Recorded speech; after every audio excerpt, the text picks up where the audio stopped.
الحمد لله رب العالمين والصلاة والسلام على سيد المرسلين وعلى آله وصحبه أجمعين أما بعد أعوذ بالله من الشيطان الرجيم بسم الله الرحمن الرحيم وإنه لتذكرة للمتقين وإنا لنعلم أن منكم مكذبين وإنه لحسرة على الكافرين وإنه لحق اليقين فسبح باسم ربك العظيم.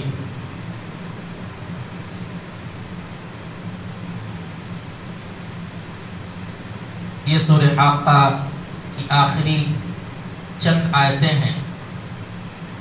اس سے پہلے کی آیتوں میں اللہ رب العالمین نے نبی اکرم صلی اللہ علیہ وسلم کے بارے میں تذکرہ کیا کہ جو بھی اللہ کے نبی صلی اللہ علیہ وسلم پڑھ کر کے بتلاتے ہیں وہ کلام اللہ رب العالمین کا ہے. اپنی طرف سے کوئی بھی بات ملا کر کے اللہ کے نبی صلی اللہ علیہ وسلم نہیں کہتے. اور آگے یہ بھی کہا گیا کہ اگر جو کہ ممکن نہیں ہے اگر اللہ کے نبی صلی اللہ علیہ وسلم ایسا کرتے تو میں اپنے ہاتھ سے ان کو پکڑ لیتا, ایسا نہ کرنے دیتا. اسی طریقے سے آگے کی آیتوں میں اللہ رب العالمین نے کہا کہ میں ان کے شہرت کو کاٹ دیتا. تو یہ ایک طرح سے ایک مسئلہ یہ بھی استنباط ہوتا ہے کہ اگر کوئی جاننے والا عالم یا کوئی بھی اپنی طرف سے کوئی بات کہتا ہے تو یہ جان لیجیے کہ اس کی پکڑ ہوگی. اللہ رب العالمین نے ضرور سوال کرے گا, کیونکہ جب نبی اکرم صلی اللہ علیہ وسلم کو یہ کہا جا رہا ہے کہ آپ اپنی طرف سے کوئی بات مت کہیے, اگر آپ ایسا کریں گے تو آپ کو پکڑ لیا جائے گا اور آپ کے شہروں کو کاٹ دیا جائے گا. آگے اللہ رب العالمین نے متقین کا تذکرہ کر رہا ہے. وَإِنَّهُ لَتَذْكِرَةٌ لِّلْمُتَّقِينَ, یقیناً یہ قرآن پرہیزگاروں کے لیے نصیحت ہے. قرآن مجید کے اندر جہاں بھی قرآن کا تذکرہ ہوتا ہے وہاں پر اگر نصیحت کی بات ہوتی ہے تو متقیوں کا تذکرہ ضرور ہوتا ہے. اس سے ایک بات یہ معلوم ہوتی ہے, متقی کہتے کس کو؟ متقی وہ آدمی ہے جو اللہ رب العالمین سے ڈرے, اللہ رب العالمین کا خوف اس کے دل کے اندر ہو, اس کو متقی کہتے ہیں. قرآن مجید کے اندر ہے ان الذین یخشون ربهم بالغیب لهم مغفرۃ واجر عظیم. جو آدمی اللہ رب العالمین سے بنا دیکھے ڈرتا ہے اللہ رب العالمین کے پاس بہت بڑا اجر ہے, اس کے لیے بہت بڑا اجر ہے. تو متقی اس کو کہتے ہیں جس کا اللہ رب العالمین کے دل میں خوف ہو. تو متقین کے لیے نصیحت ہے, یعنی متقی وہی آدمی ہے جو اللہ کا خوف ہوگا, وہ قرآن کو ضرور پڑھے گا, قرآن کو پڑھے گا, قرآن کو سمجھے گا اور اس کے معنی اور مفہوم کو سمجھنے کے ساتھ ساتھ اللہ کے حکم کی فرما برداری کرے گا. اس لیے قرآن میں جہاں کہیں بھی قرآن کا لفظ آتا ہے تو نصیحت اگر کسی کے لیے کہا جاتا ہے تو وہ متقیوں کے لیے, کیونکہ متقی ہی قرآن کو پڑھتے ہیں اور اس کو سمجھتے ہیں. اب جو آدمی قرآن کھولے گا ہی نہیں, قرآن پڑھے گا ہی نہیں, قرآن سمجھے گا ہی نہیں, تو اس کے لیے کیا نصیحت ہے؟ اس لیے متقیوں کے بارے میں خاص صفت بیان کی گئی ہے کہ متقیوں کے لیے ہدایت ہے. جیسے کہا گیا ھدی للمتقین, ذالک الکتاب لا ریب فیہ, کتاب ایسی ہے جس میں کوئی شک نہیں, ھدی للمتقین, متقیوں کے لیے ہدایت ہے. یہاں پر کہا گیا وَإِنَّهُ لَتَذْكِرَةٌ لِّلْمُتَّقِينَ, یہ قرآن جو ہے متقیوں کے لیے نصیحت ہے, متقیوں کے لیے ہدایت ہے. تو جو آدمی قرآن پڑھے گا, متقی ہم بھی ہیں, اللہ ایسے کرتے ہیں, جو قرآن کو پڑھے گا, جو نصیحت حاصل کرے گا, اس کے لیے قرآن نصیحت ہے. وَإِنَّا لَنَعْلَمُ أَنَّ مِنكُم مُكَذِّبِينَ, اللہ رب العالمین فرما رہا ہے کہ ہم جانتے ہیں, یعنی اللہ رب العالمین کو معلوم ہے کہ کچھ لوگ ایسے ہیں جو قرآن کو جھٹلائیں گے.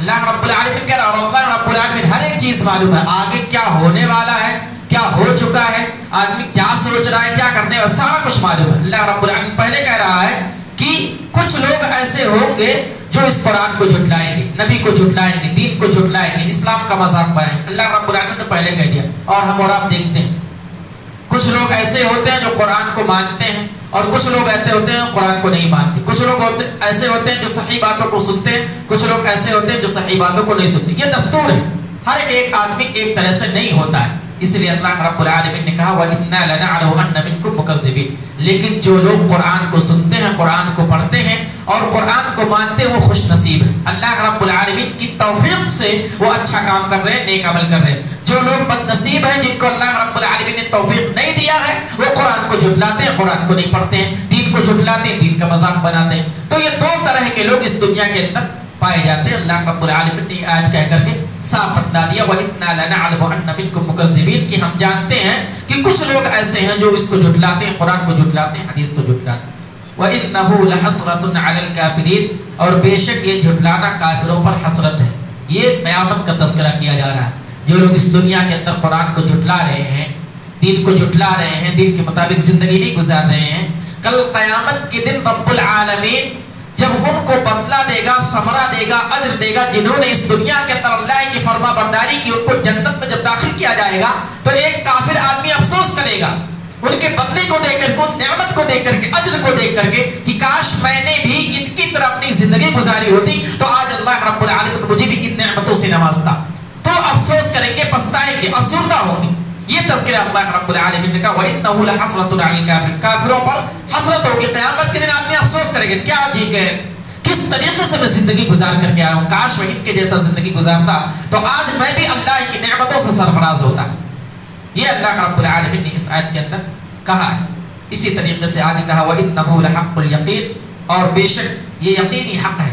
قیامت کے بارے میں یہ آیت ہے کہ قیامت واقع ہوگی، اس میں کوئی شک نہیں۔ مالک یوم الدین، قیامت کے دن کا مالک اللہ رب العالمین ہے، اور قیامت آئے گی، تو اس میں کوئی شک نہیں۔ وَإِنَّهُ لَحَقُّ الْيَقِينِ، یقینی بات ہے، حق بات ہے کہ قیامت آنے والی ہے۔ جس طریقے سے جس نے جو کرتوت کیا ہے، جو بھی اس دنیا کے اندر مذاق اور جس طریقے سے اپنی زندگی گزاری ہے، اللہ رب العالمین اس کا بدلہ ضرور دے گا اور اس کا حساب ضرور لے گا۔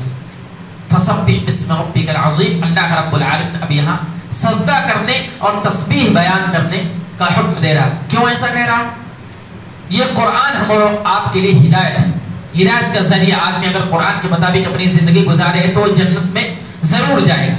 اس لیے اللہ رب العالمین ایک نعمت کا تذکرہ کر رہا ہے کہ میں نے تم کو قرآن دیا اور قرآن کے مطابق تم زندگی گزار کر کے جنت میں جا رہے ہو، اس لیے تم اللہ رب العالمین کی تسبیح بیان کرو۔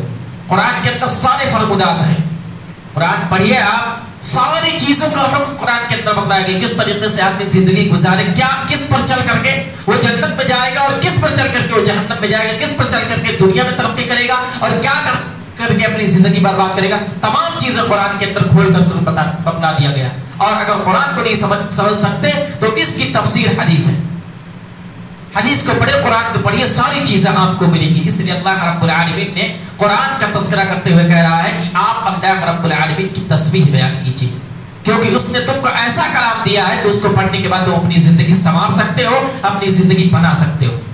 یہ سورہ حاقہ کی چند آیتیں آخری کی تھی، ختم ہو گئی ہیں۔